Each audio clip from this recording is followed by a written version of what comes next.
प्रेरणादायी व सुबोध जीवन जगण्यासाठी माझे चॅनल सरळ जीवनधारा सबस्क्राईब करा.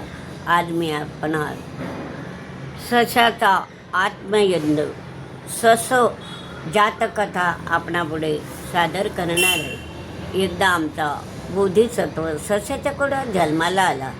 आता तो वयात आल्यावर काय केलं त्याने आपला सशाचा कळप सोडून दिला आणि तो एका शांत डोंगराळ प्रदेशात राहायला गेला.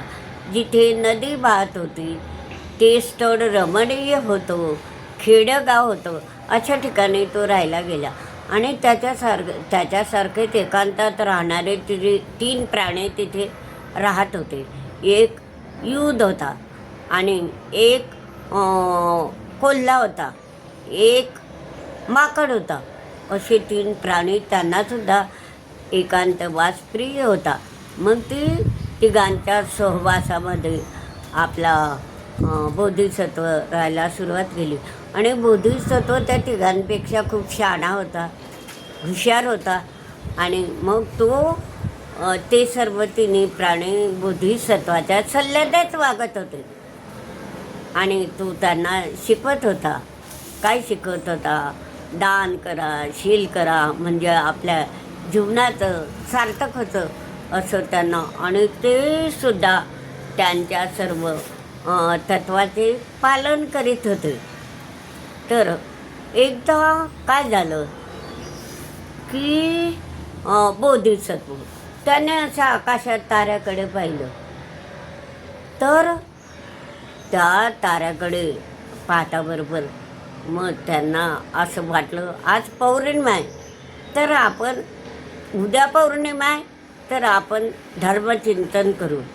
तर मग त्या 3 प्राण्यांनी सुद्धा होकार दिला. कोल्ह्याने, माकडाने आणि उदने 3 प्राण्यांनी बोधिसत्वाला होकार दिला. मग सकाळी उठला उद आणि नदीकिनारी गेला की आपल्याला धर्मचिंतनाला बसायचं आहे, तर आपल्याला खायला काहीतरी पाहिजे. नदीकिनारी गेला, त्याला 7 रोहित मासे मेलेले पडून दिसले. त्याने इकडे तिकडे पाहिलं की हे मासे कोणाचे आहे का, कुणी घेऊन जात आहे का, पण ते बेवारशी होते. मग त्यांच्या माशाचा ते मासे घेऊन तो त्याच्या घरी घेऊन गेला कोल्हा.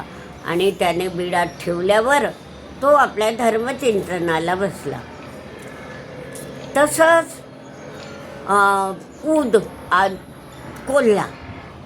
कोल्ह्याने सुद्धा शेतामध्ये फिरत की आपल्याला धर्मचिंतनाला, उपासनाला बसायचा, तर काहीतरी आपल्याला दुपारच्या वेळी खायला पाहिजे, म्हणून तो शेतात गेला.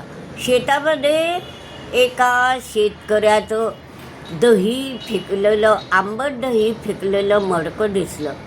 आणि असं मांसाचं भांडंसुद्धा दिसलं. तर ते त्याने घेतलं आणि कोल्ह्याने ते घेतलं आणि आपल्या बिडात आणलं आणि ठेवून दिलं. आणि तो धर्मचिंतनाला बसून गेला. आता माकड राहिलं. तर माकडाने काय केलं, दुपारच्या वेळी झाडावर चढून असे पिकलेले आंबे आणले की गड्या आपण आता धर्मचिंतनाला बसायचं, अगोदर आपल्याला जेवणाला काही पाहिजे, म्हणून ते आंबे त्यानं आणून आपल्या रानाच्या ठिकाणी ठेवून दिले. अशा प्रकारे आता ससा राहिला. ससा म्हणजे आपला बोधिसत्व ससा राहिला. तर सशानं काय विचार केला, आपल्याला काय खायचं आहे, गवतार फिरायचं आणि दुर्वा खायचा, म्हणून त्याला त्याच्या खाण्याची काही चिंता वाटली नाही. तो त्याच्या धर्मचिंतनामध्ये, आत्मयज्ञामध्ये गुंग झाला. आणि मग हे सगळं वरून इंद्र बघत होता की बापरे, म्हणे हे 4 प्राणी किती म्हणे यज्ञ करताय, आत्मयज्ञ करताय, तर आपण यांची परीक्षाच पाहू. इंद्र आश्चर्यचकित झाला आणि त्यांची परीक्षा पाहण्याकरता तो खाली आला. मग त्या अं, त्या राहुलला विचारलं, उदला विचारलं, का रे बाबा, म्हणे मी तुमच्या उपदया करता तुमच्याजवळ आलो आहे, मला काही खायला द्या ना, म्हणजे मी सुद्धा धर्मचिंतनाला बसून जाईल. मग तू उत काय म्हणतो, ये ना गड्या, मला हे 7 रोहित मासे मिळालेले आहे, तू पण खा आणि धर्मचिंतनाला बसून जा. मी इंद्र म्हणाला, थांब काच, मी फिरून येतो आणि मग खाऊ. मग गेला कोल्ह्याजवळ. मग कोल्ह्याजवळ गेला, म्हणून गड्या मी ब्राह्मण होऊन आला, तो मी खूप भुकेला आहे आणि मला खायला पाहिजे, काही मिळेल का मला खायला, म्हणजे मी सुद्धा धर्मचिंतनाला बसेल तुमच्याबरोबर. म्हणे हो. मग कोल्हा म्हणाला, शेतामध्ये मला आंबट दह्याचे भांडे म्हणजे दही मिळाले आहे आणि कोरफडीचे मांस मिळाले आहे, तर ते तू खा आणि आपल्या आत्मयज्ञाला धर्मचिंतनाला बसून जा आरामशीर. म्हणे नाही, इतकी घाई नाही, मी परत येतो, फिरून येतो, मग खाईल, तू राखून ठेव माझ्याकरता. मग आता तिसरा राहिला माकडाजवळ गेला. माकडा, मी ब्राह्मण आहे. मग तो म्हणे, बा ब्राह्मणा, ये स्वागत तुझं. तर म्हणे मला तुमच्यासारखं आत्मयज्ञाला धर्मचिंतनाला बसायचं, पण मी भुकेला आहे, मला काही खायला मिळेल का. म्हणे हो, मी पिकलेले झाडावरचे आंबे आणले आहे आणि ते आंबे खा. ही नदी वाहत आहे, नदीचे थंडगार स्वच्छ पाणी पी आणि शांत हो आणि आराम कर. मग आता कोण राहिलं, ससा राहिला. म्हणजे थांब, आता घाई करू नको, मी येतो फिरून, तू राखून ठेव, मी खाईन. मग सस्याजवळ गेला. म्हणजे ससा असा गवतावर दुर्वा बघत होता आणि ससोबा मला तुमचं काही खायला पाहिजे. म्हणे मी ससा आहे, माझ्याजवळ काही तांदूळ नाही, काही तीळ नाही, फक्त हा माझा देह आहे, तर मी माझा देह तुला खायला देऊ शकतो, तू अग्नी जाळ कर. मग त्यानं काड्या कुटक्या जमवल्या, इंद्रानं काड्या कुटक्या जमवून असा झाड केला आणि ससाला असं वाटलं, गवतात फिरतो तो किडा किटकुल काही असं त्याच्या अंगावर बारीक प्राणी असतात, ते मरू नये म्हणून त्याने काय केलं की आपल्या अंगावरचे सगळे ते काढून टाकले, की माझ्यामुळे यांचा प्राण जावं नको म्हणून. मग ते काढल्यावर मग तो अग्नीमध्ये उडी घेतली आणि इंद्र आश्चर्यचकित झाला की बापरे, अग्नीत उडी घेतली.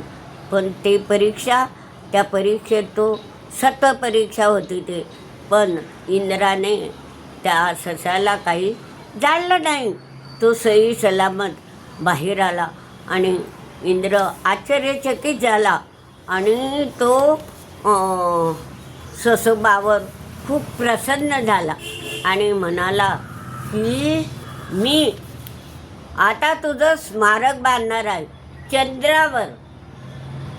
आकाशाकडे पाहिलं, ह्या चंद्रावर मी तुझं सस्याचं स्मारक बांधणार आहे. मग तो काय केलं की सगळ्या डोंगराच्या झाडांचा रस तयार केला आणि मग ते चंद्रावर सस्याचे चित्र काढलं आणि ती चित्र चंद्रावर आपण सुद्धा बघतो, पण तो चंद्र कुठे, आपण कुठे, तर आपल्याला ते चित्र असं अस्पष्ट दिसतं.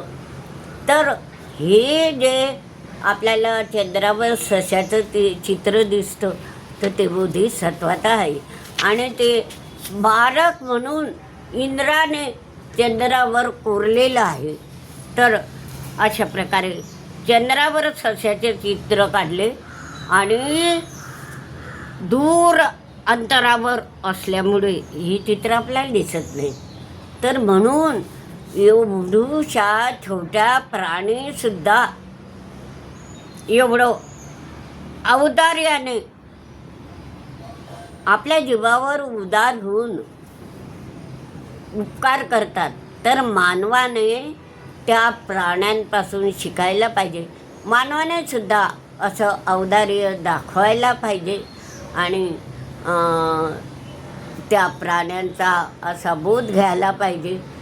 एवढंच मला या व्हिडिओतून मानवाला मार्गदर्शन करायचं आहे की प्राणीसुद्धा उपकार करू शकतात, तर मनुष्याने सुद्धा प्राणी मात्रावर, आपल्या सर्व देशावर, सर्व याच्यावर प्रेम करायला पाहिजे.